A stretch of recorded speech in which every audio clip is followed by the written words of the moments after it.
Saka negara Diwarawati kautus Kanjeng Wangsa ana ing ngarsaning Kakang Narendra ing Diwarawati. Gatotkaca kula kasinggihan dawuh dalem Kanjeng Wong sedherengipun kula ngaturaken sungkem pangabekti kunjuk wonten ing Antapika Pada.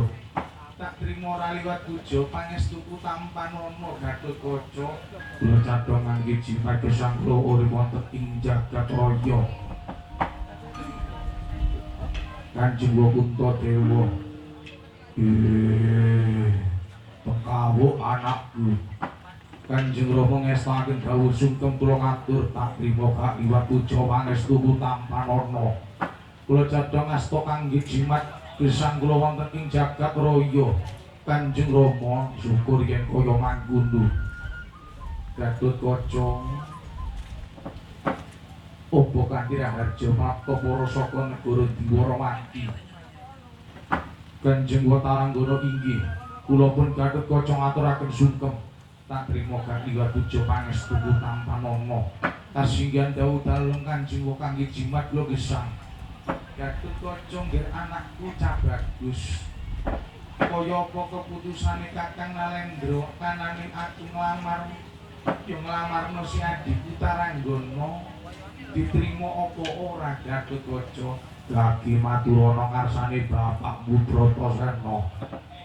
Dinapa aku para Pandhawa nglamar menyang negara Diwarawati. Pengkawuh anakku. Kanjeng Rama sumawana Kanjeng Wa sedherengipun kula pun Gatotkaca nyuwun agungipun samudra pangaksama. Ana apa cah bagus gage matur ngarsaning Kanjeng Wa. Kanjeng Wa menika badhe nyuwun sasrahan kangge ngarakipun raja kemanten. Paman Taranggana ngarak dhateng negari Diwarawati. Sasrane apa? Gatotkaca gage matur bocah bagus ingkang angka setunggal inggih menika Gong Sinara Rungyong. Gong Sinara Rungyong kasinggihan dawuh dalem Kanjeng Wa. Ingkang angka kalih inggih menika ingkang mikul jodang kedah satya kekembaran. Ingkang angka 3 wanara jalma ingkang saged tata kados dening manungsa. Gedhong suku Damas ingkang wonten ing Bengawan Silugangga. Sumawana atine tanusa ungkal dendeng ragi sak iyang. Sirahe pitik jago sak kluntung mripate sak terbang. Sumawana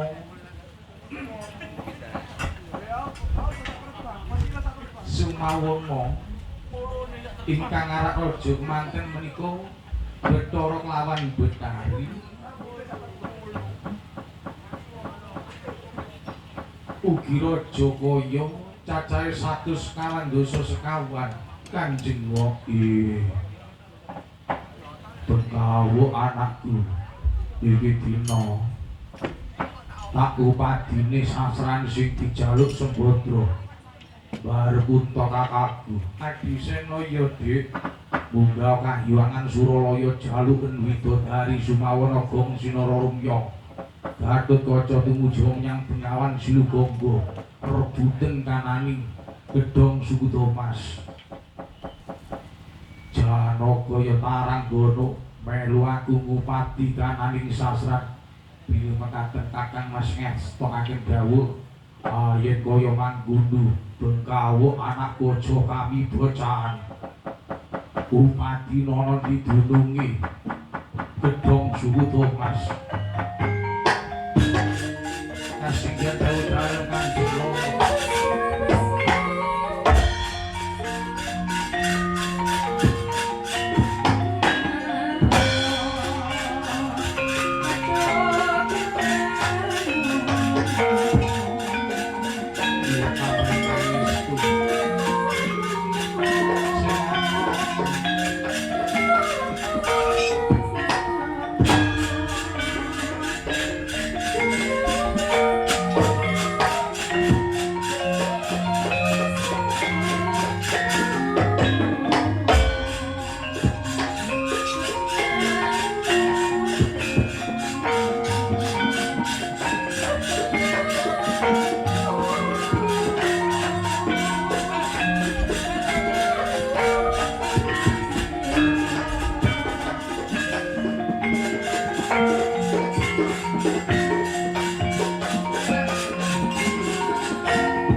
ingkang jagi wonten ing gedhong suku Thomas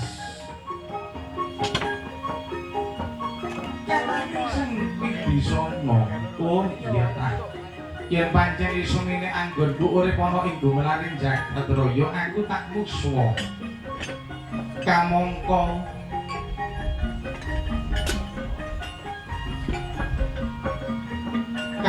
wis titiwancine aku muswa saka Bengawan Silugangga aku bakal milas kananing gedhong suku Thomas tak pasrahno anakku si Raden Bisawatna enggaling Cinarinta drising wong kang pinuju akandha Sang Gunawan Wibisana minyak wonten ing alam Kambukswan wonten ngriku nilas kananing gedhong suku Thomas minggah wonten ing alam Kambukswan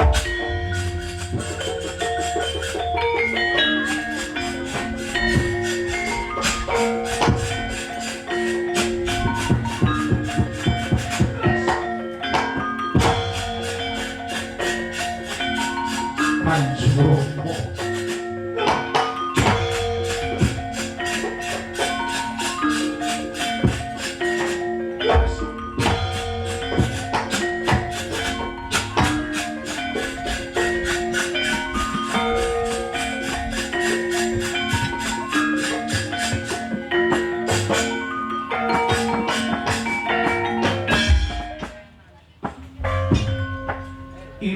Dialah iki sapa ana satriya kang wani mlebu ana ing Bengawan Silugangga kene tambah dening aku Purbaya Gatotkaca sing dadi aranku Purbaya ya Gatotkaca Kaparanyata balik kon sapa aku Raden Bisawarna putra saka panjenenganipun Gunawan Wibisana kang iki dina dipasrahi jaga kanane gedhong Suda Mas Bisawarna oleh tak jaluk kanane gedhong Suda Mas kanggo ngaraki raja kemanten Pamantaranggana apa abamu wani kelawan njaluk gedhong Suda Mas tak pateni ana kene kon Gatotkaca ing lakon pedhot gulumu.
Gedhong Suda Mas wonten riku den tututi kelawan sang Raden Bisawarna anyariosaken glising crita Gatotkaca den tobyuk saking wingking kelawan Raden Bisawarna gedhong Suda Mas mlebet wonten saklebeting Bengawan Silukangga.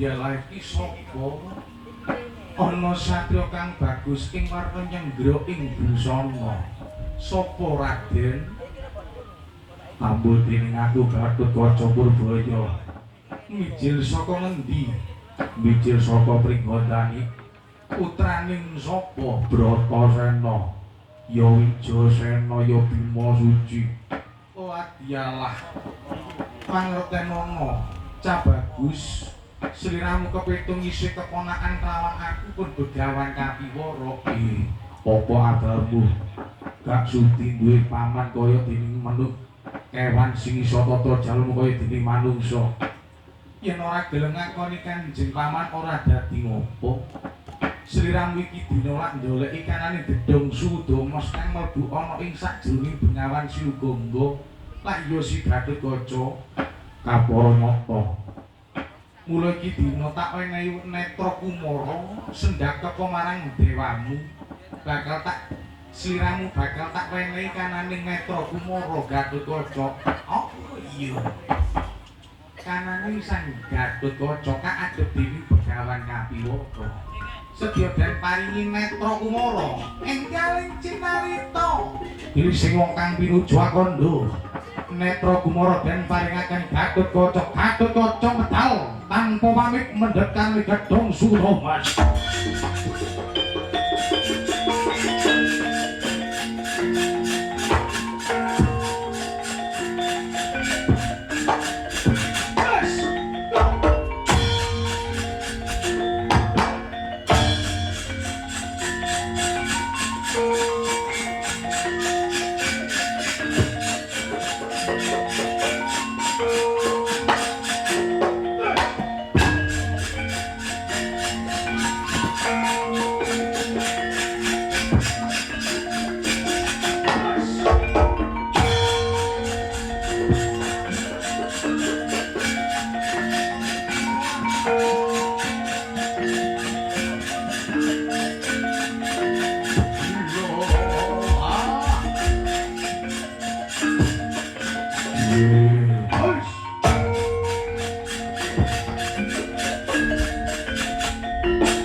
Tak jaluk kebo pancal panggung sing akeh 144 kanggo ngaraki raja pemantren dulurku ya Paranggono.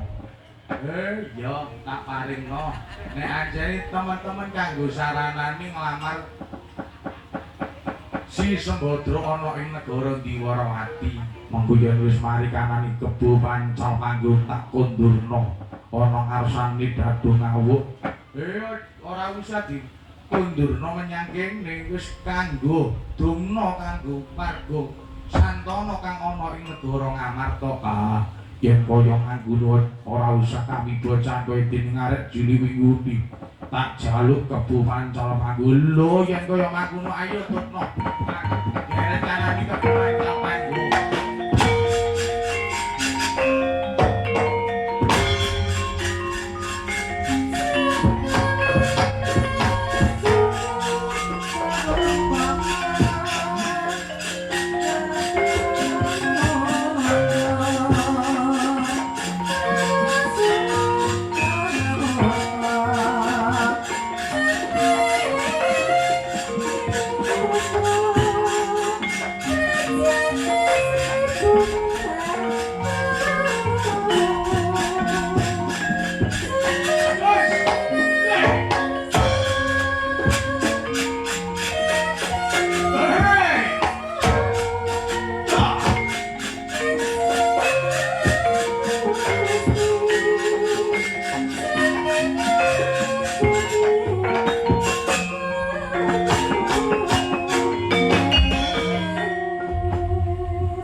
Bratasena manggil Burisrawa tak jaluk Dewi Sembadra iki dina yen kelakon wani jaluk Dewi Sembadra kelakon sundek kuku pancara pemblot boloso tanding ana Burisrawa.